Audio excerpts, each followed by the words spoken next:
Hi, this is Jack from Alpha Charts with the State of the Market video. Today is July 24th, 2021. Before we get started, this video is for informational purposes only.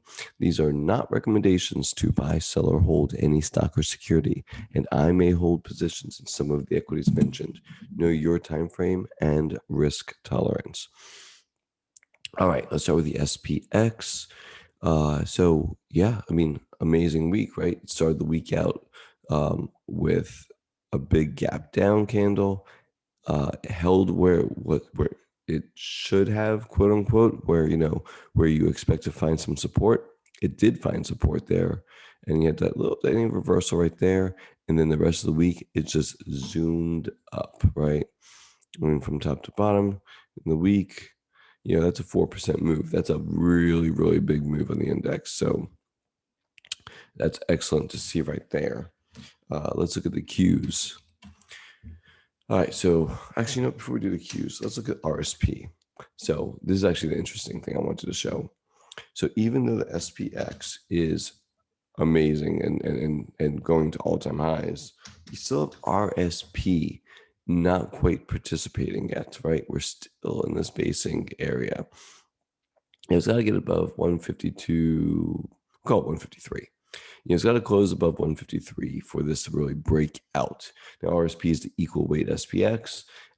And so, it's just showing that there's still maybe lack of participation. Now, again, it had a nice move this week, right? Roughly the same move as the S&P, but it's still trapped underneath this area of supply. So really, for confirmation of the SPX breaking out, you want to see RSP breaking out also. Not seeing that yet doesn't mean it's bearish, just means it hasn't done it yet. But again, this is something that's okay. We're not seeing confirmation of the all-time highs in S&P through the equal weight. Looking at the Qs. All right, so these were the fibs I was watching. And just to recap real quick, if I can, here we go. So this was, the 2000 highs to 2002 lows. This was the extension. So looking at this price this week has come literally right to that point and stopped. Now, I don't know if this number is going to be important or not, right? What I do know is that that's where we're at in price. So this is a potential level. Doesn't mean it's the level. So we'll have to see if it matters or not, right? But we're right at the level now, above this level, and it wasn't important. And that happens sometimes, right? Sometimes we have levels that look like they could be important, and maybe they're not important, right? So it's just a level of interest. But funny how price kind of got right to that point and stopped. But Monday we'll find out for real what's going on. Look at the RSI, maybe getting a little overbought, but again, nothing bearish on there at all. Volume a little lackluster. Again, nothing bearish there. And that's not a reason to be a bear. So we'll see what happens here. Maybe it pulls back. Maybe it just needs to consolidate at this level for a day or two or week or whatever. Shake out maybe or whatever, and then move higher. We'll see. But again, it's just a level of interest, and we're literally at that level now. So we'll see what happens. QQQ. Now looking at equal weight Qs. Again, confirmation there. That's better, right? So we know technology is doing well, and we have the confirmation. And actually, through my scans, software is in vogue again, and seems to be the place to be. So a lot of software stocks are working, and you can see the equal weight is showing that very nicely. Looking at the IWM, the small caps, they are the laggards. They're stuck in a range, right? So if you look at small caps being a risk on, risk off, maybe indicator, right? Higher, smaller companies, higher risk. They're not confirming a breakout yet. They're just chopping around. Again, nothing bearish, but they're not participating at this point. So if you're looking for a reason to not believe in this rally, you say, well, small caps not participating maybe is part of that reason. That could change tomorrow, Monday, but it is what it is, right? So let's look at IWO then. Let's look at the small cap growth. And small cap growth looks just like the IWM, right? So IWO is just chopping around in a range, not doing anything wrong, but they're not leading either. And again, on a strong bull risk on environment, I like to see, small cap growth, running, leading the pack. And they're just not doing it yet. So again, that'd be a check mark in the uncertain box, right? Not bearish, not bullish, uncertain, because again, it's just in a range for now at least. But that's IWO. Looking at some sectors, financials, it broke out, had a big run, um, pulled back some, kind of consolidation right here. You can probably say this was some sort of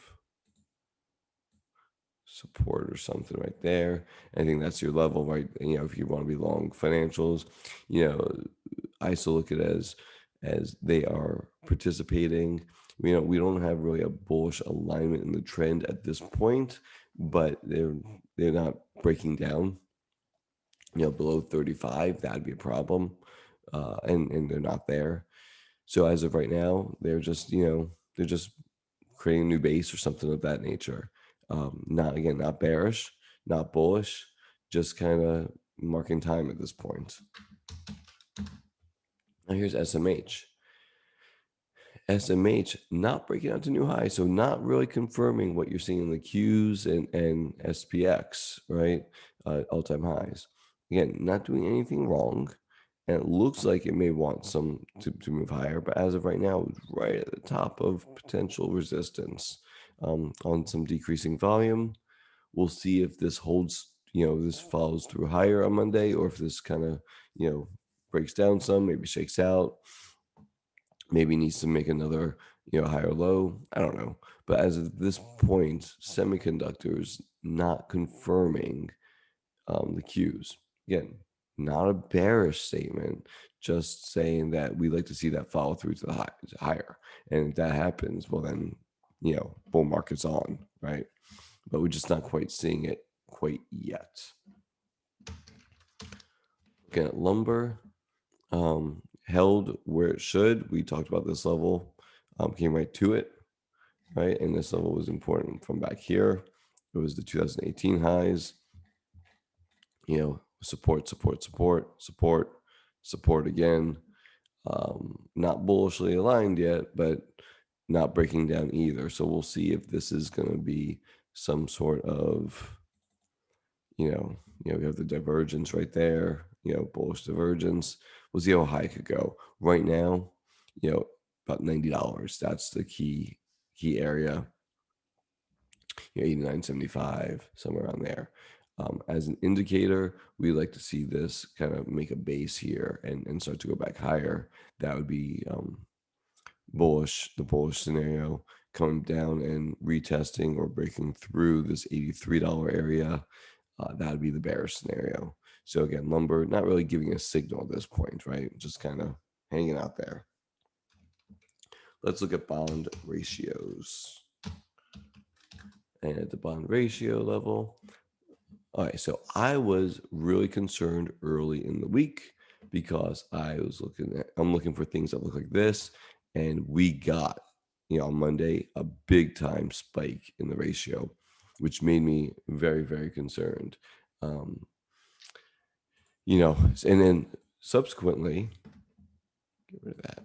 Subsequently, zooming in, it's reversed.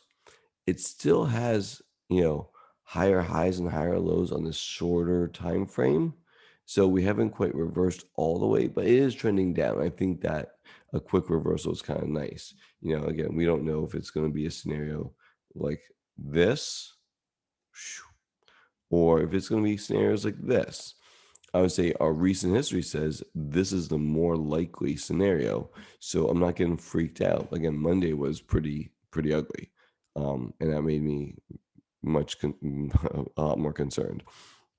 But as long as this kind of now just chills out, takes out 149, gets below these moving averages again, everything's fine. Another big spike that looks like this, that would be again back into the bearish camp, right? But this chill out is nice to see. Volatility, again, we had a spike, and then it just is coming back down. Again, we've seen these spikes before, and it's making just a series of lower highs. So nothing out of the ordinary at this point. And again, it's just relaxed. The VIXN, which is the volatility index for the Qs for the Nasdaq, again making relative lows over here compared to last year or so. And yeah, I mean, so that's nice to see, right? It's calming down.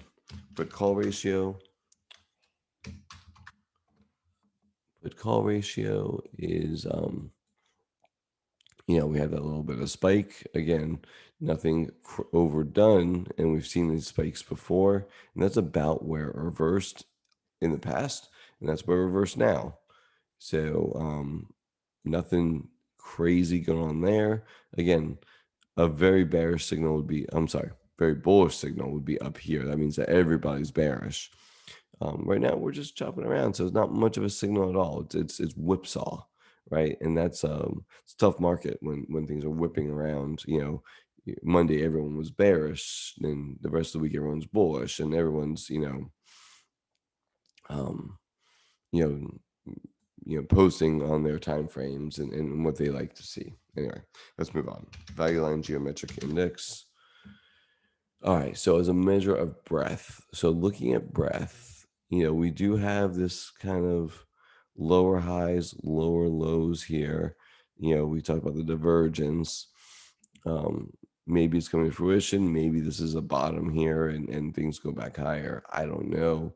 But right now, the short term trend is lower with lower highs and lower lows. The longer term trend is still higher. Would not be surprised if this 600-ish area gets tagged. That wouldn't shock me. But it wouldn't shock me either if we just go, start making higher highs, above 685-ish.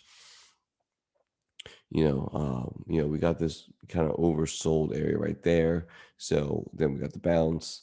Again, is this just an oversold bounce? And then we're gonna make another lower low? I don't know. Something to watch though. Um, again, just because it was so, overdone so quickly. I'm looking at MMFI, which is the percent of stocks above the 50-day. Again, lower highs and lower lows on the shorter term time frame. Even going back to here, February, most of this year actually. So you see breadth deteriorating all year. It's not a signal, right? I think the signal is in the extreme, but we haven't made a higher high yet, right, from these lower highs. So still in the uncertainty, is the trend still lower and this was just an overdone bounce, right? Or is this some kind of bottom, right, where it found a bottom back here in September? Remains to be seen, but I would say not out of the woods yet as far as breadth goes. We haven't seen really huge breadth thrust, at least on the MMFI and the value line. Nothing that looks like this. Like that's what I'm looking for. Things that look like this, and I'm hoping that we don't have things that look like this. See